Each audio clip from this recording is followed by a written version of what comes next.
But first, with 1,438 new COVID cases today in Victoria, 500 more than New South Wales, it was a testy, tetchy premier at today's media conference, as usual blaming everyone but himself and his own government for the mess that the state is in.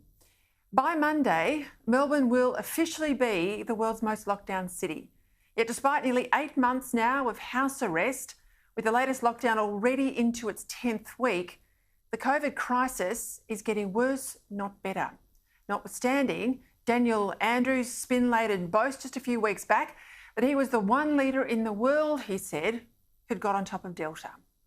Well, the truth has finally got on top of him. From day one in this pandemic, Daniel Andrews has put spin ahead of substance, trying to bully Victorians into submission rather than doing the work needed to deal with the crisis and prepare our hospitals and health system for any fallout or spike in cases. As always, he's never been responsible. Despite his big title, it's always someone else's fault. It's about the worst character trait you can find in a politician. Today it was the federal government to blame, he says, for allegedly not being clear about when more vaccines would arrive, plus all those terrible Melburnians who he claims went to grand final parties. What I wouldn't give for the days when leaders like US President Harry Truman had a sign on their desk that read, "The buck stops here." It's not Victorians who have failed Daniel Andrews, it's Daniel Andrews who has failed Victorians. Amidst another Fidel Castro sort of lecture from the Premier today, the one thing he wouldn't talk about was WorkSafe Victoria's 58 charges against the Victorian Health Department for allegedly failing to run a safe system of work and for exposing the public to risk thanks to substandard private security that ran hotel quarantine, led to the state's second wave and over 800 dead. So how will relevant individuals and people be held accountable, and why should taxpayers foot the bill for this? Well, WorkSafe is independent and there's a court process on foot, so I'm not going to be commenting on that. That's before the Magistrates Court. But can you provide any information right now? I mean, can Victorians... No, I can't, because I'm not going to be running a commentary on a court process. It's before the Magistrates Court. But taxpayers are footing the bill for this one, so... There's a lot of legal action that occurs involving the government, and I don't comment on that either. Now, do you think for a minute that senior executives of a private company whose unsafe work practices had led to 800 deaths would escape prosecution under the government's industrial manslaughter laws? You know the answer. If it was a private company that had contributed to 800 deaths, well, the company directors would already be in custody. Yet in this case, WorkSafe Victoria apparently can't find any actual individual to prosecute. Not a single one. Of the ministers or senior public servants who couldn't remember what had happened and didn't know who really was in charge, not one of them apparently is culpable.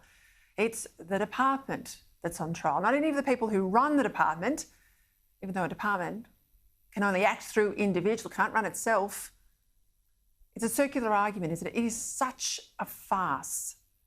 As the Herald Sun commentator James Campbell said today, all that's likely to happen here is that a big wheelbarrow of taxpayers' money will go from one department entity to another government entity, and maybe a few $1 million will fall out along the way for the QCs and lawyers, but no one actually will be held to account, and therefore there won't be any closure for the families of the 800 who died.